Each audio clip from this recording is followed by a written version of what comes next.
Hello students, आइए देखते हैं चैप्टर 10 की दूसरी हेडिंग, औद्योगिक उत्पादों में सूक्ष्म जीव। ठीक है, उद्योगों में माइक्रो ऑर्गेनिज्म का कैसे यूज किया जाता है, इसके बारे में आप ध्यान से समझें। यहाँ तक कि उद्योगों में भी सूक्ष्म जीवों का प्रयोग बहुत से उत्पादों के संश्लेषण में किया जाता है। ठीक है, तो आप देख रहे हैं कि इंडस्ट्री में भी माइक्रो ऑर्गेनिज्म का यूज जो है बहुत सारे पदार्थों के संश्लेषण के लिए किया जाता है, जो कि मनुष्य के लिए काफ़ी मूल्यवान होते हैं। ठीक है, तो आप देख रहे हैं कि इंडस्ट्री में भी माइक्रो ऑर्गेनिज्म का यूज किया जाता है और इससे जो है बहुत सारे उत्पाद को सिंथेसाइज किया जाता है, संश्लेषण किया जाता है, जो कि मनुष्य के लिए काफ़ी मूल्यवान होते हैं। देखें, मादक पेय तथा प्रतिजैविकी इसके कुछ उदाहरण हैं। ठीक है, तो जो भी मादक पेय हैं और एंटीबायोटिक्स प्रतिजैविक जो हैं, इनका जो है औद्योगिक उत्पाद में माइक्रो ऑर्गेनिज्म के हेल्प से ऐसा किया जाता है। व्यावसायिक पैमाने पर सूक्ष्म जीवों को पैदा करने के लिए बड़े बर्तन की आवश्यकता होती है। ठीक है, तो अगर आप व्यावसायिक पैमाने पर जो है सूक्ष्म जीव को पैदा करना चाह रहे हैं तो इसके लिए एक बड़े बर्तन की आवश्यकता होती है, जिसे फर्माइटर या किण्वक कहते हैं। ठीक है, तो फर्माइटर या किण्वक ध्यान से देखें, ये आपके बर्तन हैं, किण्वक या फर्माइटर्स जो आप देख रहे हैं कि यह बड़े बड़े बर्तन लगे हुए हैं। इनका यूज जो है व्यावसायिक, ठीक है, इंडस्ट्री के रूप में व्यावसायिक पैमाने के पर सूक्ष्म जीवों को पैदा करने के लिए इन बड़े बड़े बर्तनों का यूज किया जाता है, जिसे फर्माइटर कहते हैं अर्थात किण्वक कहते हैं। ठीक है, तो आइए देखते हैं सूक्ष्म जीव का कैसे यूज होता है। तो पहला है आपका किण्वित पेय के रूप में। तो किण्वित पेय के रूप में ध्यान से देखें, सूक्ष्म जीव विशेषकर ईस्ट, ठीक है, सैक्रोमाइसिस सेरिवेसी जो ईस्ट होते हैं, सूक्ष्म जीव विशेषकर ईस्ट का प्रयोग प्राचीन काल से वाइन, बियर, विस्की, ब्रांडी या रम जैसे पेय के उत्पादन में किया जाता आ रहा है। ठीक है, तो आप देख रहे हैं कि सूक्ष्म जीव मुख्य रूप से ईस्ट का यूज जो है प्राचीन काल से ही शराब बनाने में किया जाता है। ठीक है, अलग अलग टाइप्स के शराब आप देख रहे हैं, वाइन, बियर, विस्की, ब्रांडी और रम जैसे पेय पदार्थ के उत्पादन में ईस्ट का यूज किया जाता है। इस उद्देश्य की पूर्ति के लिए वही ईस्ट अर्थात सैक्रोमाइसिस सेरिवेसी, जो सामान्यतः वीवर्स ईस्ट के नाम से प्रसिद्ध है, ब्रेड बनाने तथा मल्टीकृत धान्यों तथा फलों के रसों से एथेनॉल उत्पन्न करने में प्रयोग किया जाता है। ठीक है, तो आप देख रहे हैं कि जो वीवर्स ईस्ट के बारे में आप पीछे पढ़े थे, उसी ईस्ट का यूज जो है शराब बनाने में भी किया जाता है, जिसका नाम है सैक्रोमाइसिस सेरिवेसी, जिसका यूज ब्रेड बनाने में भी किया जाता है। शराब बनाने के लिए मल्टीकृत धान्यों तथा फलों के रसों में एथेनॉल उत्पन्न करने के लिए, फलों के रसों से एथेनॉल, एथिल अल्कोहल उत्पन्न करने के लिए इसका प्रयोग किया जाता है।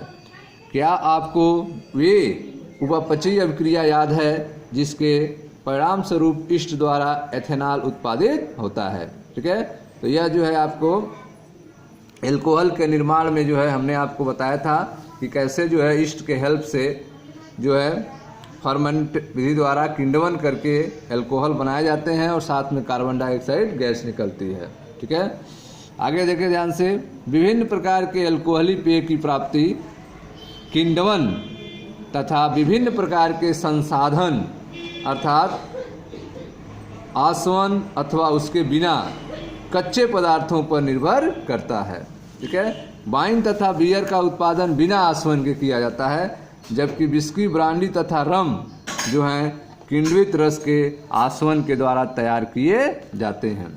ठीक है, तो आप देख रहे हैं कि किण्वित पेय में जो फर्मेंट ड्रिंक हैं उनका यूज ईस्ट का किया जाता है। सूक्ष्म जीव विशेषकर ईस्ट का प्रयोग प्राचीन काल से वाइन, बियर, विस्की, ब्रांडी या रम जैसे पेय के उत्पादन में किया जाता आ रहा है। इस उद्देश्य के पूर्ति के लिए वही ईस्ट अर्थात सैक्रोमाइसिस सेरिवेसी, जिसे सामान्यतः वीवर्स ईस्ट के नाम से प्रसिद्ध है, ब्रेड बनाने तथा मल्टीकृत धान्यों और फलों के रसों से एथेनॉल उत्पन्न करने में प्रयोग किया जाता है।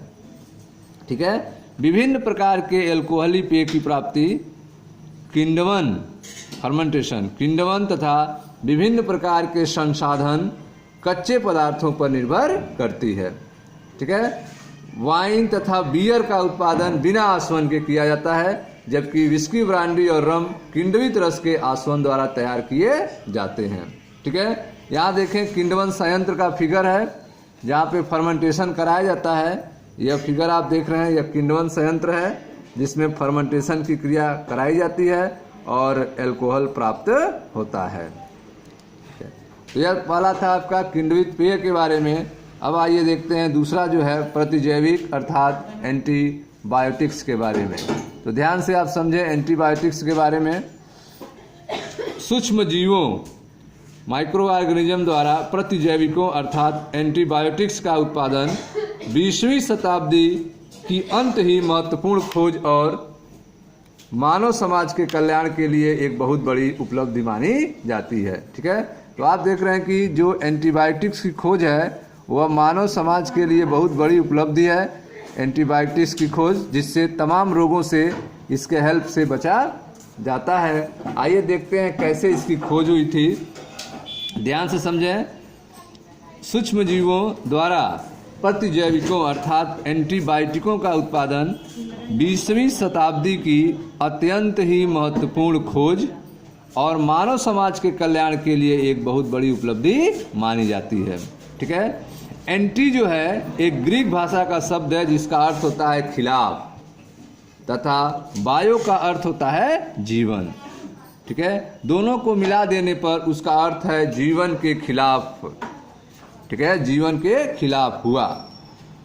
रोग जो जीवों से उत्पन्न होते हों उनके संदर्भ में यहाँ पर लिया गया है, जबकि मनुष्य के संदर्भ में यह जीवन के खिलाफ न होकर जीवन के प्रति माने जाते हैं। ठीक है।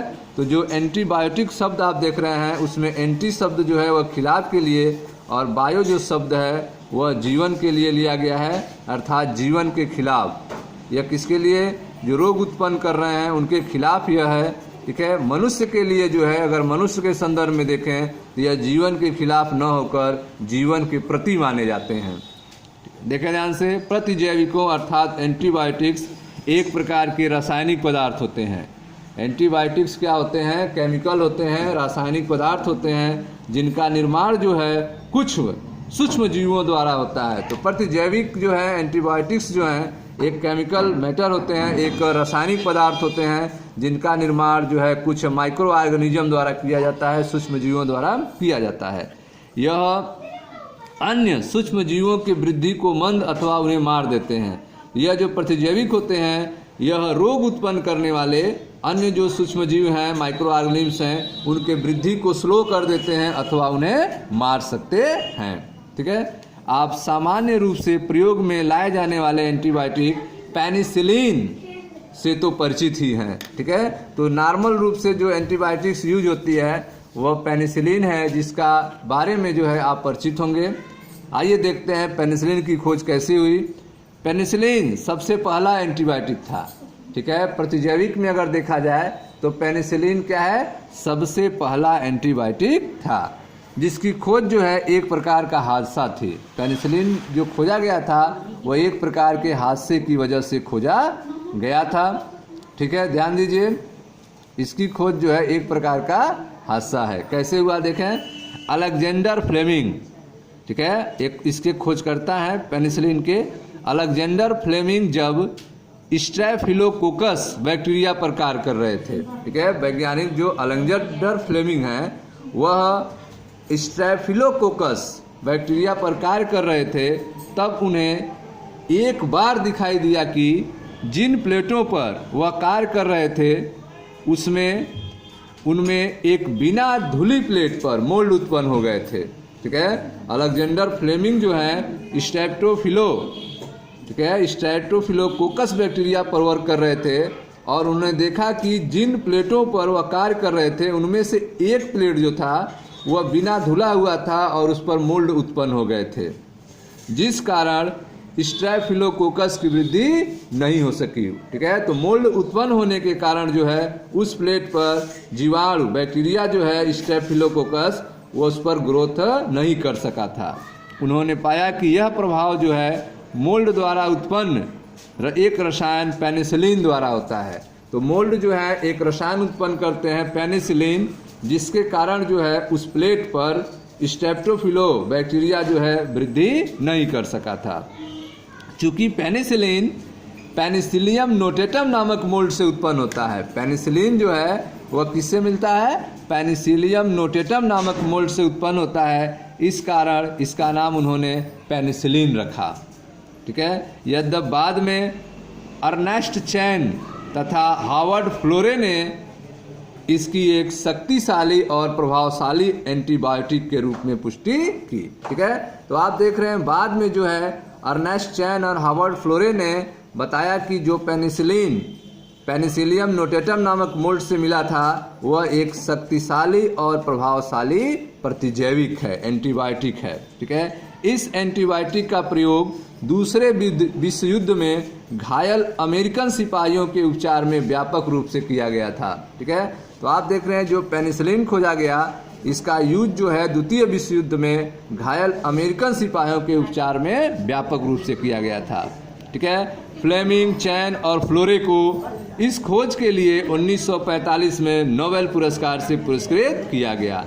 ठीक है। तो आप देख रहे हैं कि 1945 में नोबेल पुरस्कार इस खोज के लिए मिला था फ्लेमिंग, चैन और फ्लोरे को। ठीक है। पेनिसिलिन के बाद, ठीक है, पेनिसिलिन के बाद अन्य सूक्ष्मजीवों से अन्य एंटीबायोटिक को भी परिशुद्ध किया गया। ठीक है। तो आप देख रहे हैं कि पेनिसिलिन के बाद जो दूसरे माइक्रो ऑर्गेनिज्म थे उनसे जो है अलग अलग तरह के एंटीबायोटिक्स की खोज हुई। क्या आप कुछ अन्य एंटीबायोटिक के नाम और उनके स्रोत के बारे में बता सकते हैं? ठीक है। तो यह चैप्टर 11 में आपको पढ़ाया गया है, वहाँ पे आप जाके देख सकते हैं मोनरा किंगडम को, जिसमें आपको इस क्वेश्चन का आंसर मिल जाएगा। आगे देखें ध्यान से। प्लेग, काली खांसी, डिप्थीरिया, लेप्रोसी जैसे भयानक रोग जिनसे संसार में लाखों लोग मरे हैं के उपचार के लिए एंटीबायोटिकों ने हमारी क्षमता में वृद्धि की एक शक्ति के रूप में आए हैं। ठीक है। तो आप देख रहे हैं कि जिन भयानक रोगों से संसार के लाखों लोग मर गए हैं उनके उपचार के लिए एंटीबायोटिक ने हमारी क्षमता में वृद्धि की है और एक शक्ति के रूप में, एक पावर के रूप में आई है, जिसके कारण प्लेग, काली खांसी, डिप्थीरिया, लेप्रोसी को हमने कंट्रोल कर लिया है। ठीक है। आज हम एंटीबायोटिकों से रहित संसार की कल्पना ही नहीं कर सकते हैं। ठीक है। तो आप देख रहे हैं कि आज जो है बिना एंटीबायोटिक के बिना हम संसार की कल्पना नहीं कर सकते हैं, क्योंकि बिना एंटीबायोटिक के जीवन संभव नहीं है, ऐसा सोचा जाता है। ठीक है। आगे देखें। अगला है आपका रसायन, एंजाइम और अन्य जैव सक्रिय अणु। ठीक है। आप पढ़ रहे हैं औद्योगिक उत्पादों में सूक्ष्म जीव के बारे में। औद्योगिक उत्पादों में माइक्रो ऑर्गेनिज्म का कैसे यूज होता है। तो पहला आप देखे हैं किण्वित पेय के रूप में माइक्रो ऑर्गेनिज्म, फिर दूसरा हमने बताया एंटीबायोटिक के रूप में माइक्रो ऑर्गेनिज्म, और तीसरा है आपका रसायन, एंजाइम और अन्य जैव सक्रिय अणु के रूप में माइक्रो ऑर्गेनिज्म। तो आइए देखते हैं ध्यान से। तो ध्यान से आप समझें।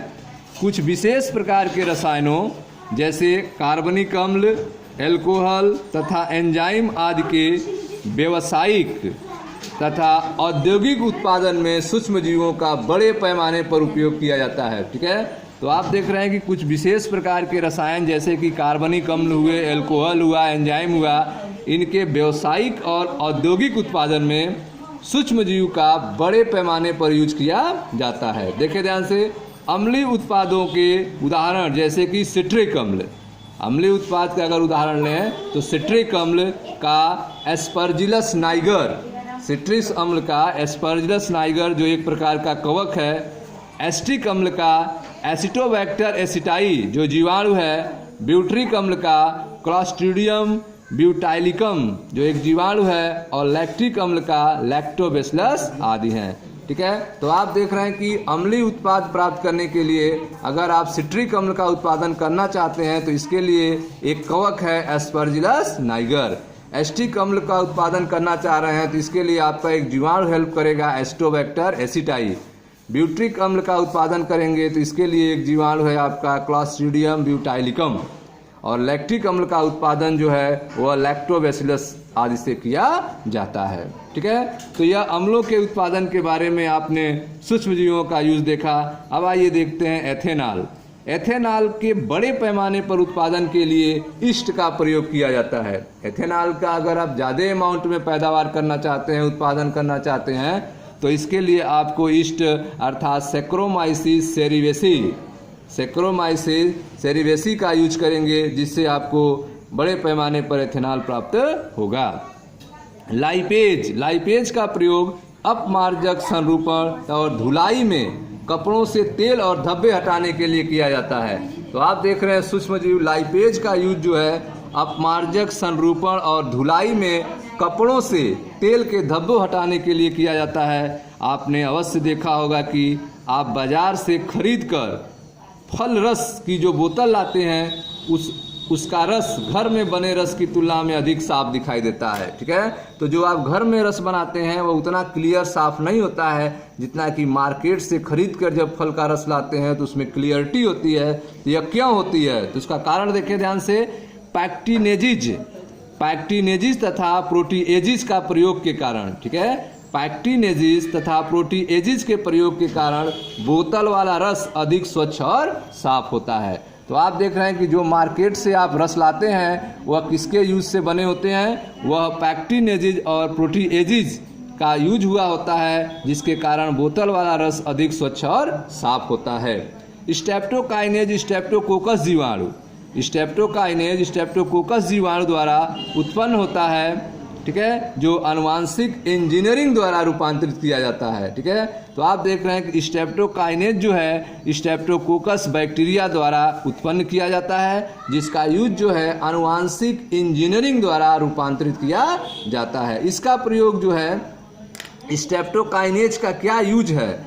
स्ट्रेप्टोकाइनेज किससे उत्पन्न होता है? स्ट्रेप्टोकाइनेज एक जीवाणु अर्थात स्ट्रेप्टोकोकस के द्वारा उत्पन्न होता है, जिसका यूज आनुवांशिक इंजीनियरिंग द्वारा रूपांतरित किया जाता है। इसका प्रयोग उन रोगियों में रक्त वाहिकाओं से थक्का हटाने में, यानी थक्का स्फोटन में, थक्का को फाड़ने में, तोड़ने में किया जाता है, हृदयाघात के अग्रक मायोकार्डियल इन्फेक्शन से गुजरते हैं। तो जो व्यक्ति जो है हार्ट अटैक के अग्रक अर्थात मायोकार्डियल इन्फेक्शन से गुजरते हैं, उनके रक्त वाहिनियों में क्लाट हो गया है, तो उसको हटाने के लिए अर्थात थक्का स्फोटन के लिए स्ट्रेप्टोकाइनेज का यूज किया जाता है। और यह स्ट्रेप्टोकाइनेज स्ट्रेप्टोकोकस बैक्टीरिया के द्वारा उत्पन्न होता है, जो आनुवांशिक इंजीनियरिंग द्वारा रूपांतरित किया जाता है। ठीक है, अन्य जैव सक्रिय अणु जैसे कि साइक्लोस्पोरिन ए है। ठीक है, जैव सक्रिय अणु क्या है? साइक्लोस्पोरिन ए है, जिसका प्रयोग अंग प्रतिरोपण में ठीक है, प्रेसिव कारक के रूप में रोगियों में किया जाता है। तो आप देख रहे हैं कि जो दूसरा बायोएक्टिव और मॉलिक्यूल है साइक्लोस्पोरिन ए। तो साइक्लोस्पोरिन ए का क्या यूज है? तो इसका यूज जो है, जो आर्गन ट्रांसप्लांट होते हैं, जहाँ पे आर्गन को ट्रांसफ़र किया जाता है, उसमें इम्यूनोसप्रेसिव के रूप में, प्रतिरक्षा निरोधक के रूप में रोगियों को यूज किया जाता है। और इसका उत्पादन जो है ट्राइकोडर्मा पॉलीस्पोरम नामक कवक से किया जाता है। तो आप देख रहे हैं कि जैव सक्रिय अणु साइक्लोस्पोरिन ए का यूज उत्पादन किससे किया जाता है? ट्राइकोडर्मा पोलोस्पोरम से किया जाता है। यह एक कवक होता है जिससे साइक्लोस्पोरिन ए का उत्पादन किया जाता है, जिसका यूज जो है अंग प्रतिरोपण में प्रतिरक्षा निरोधक कारक के रूप में रोगियों में किया जाता है। ठीक है, आगे देखें, मोनास्कम परप्यूरियस।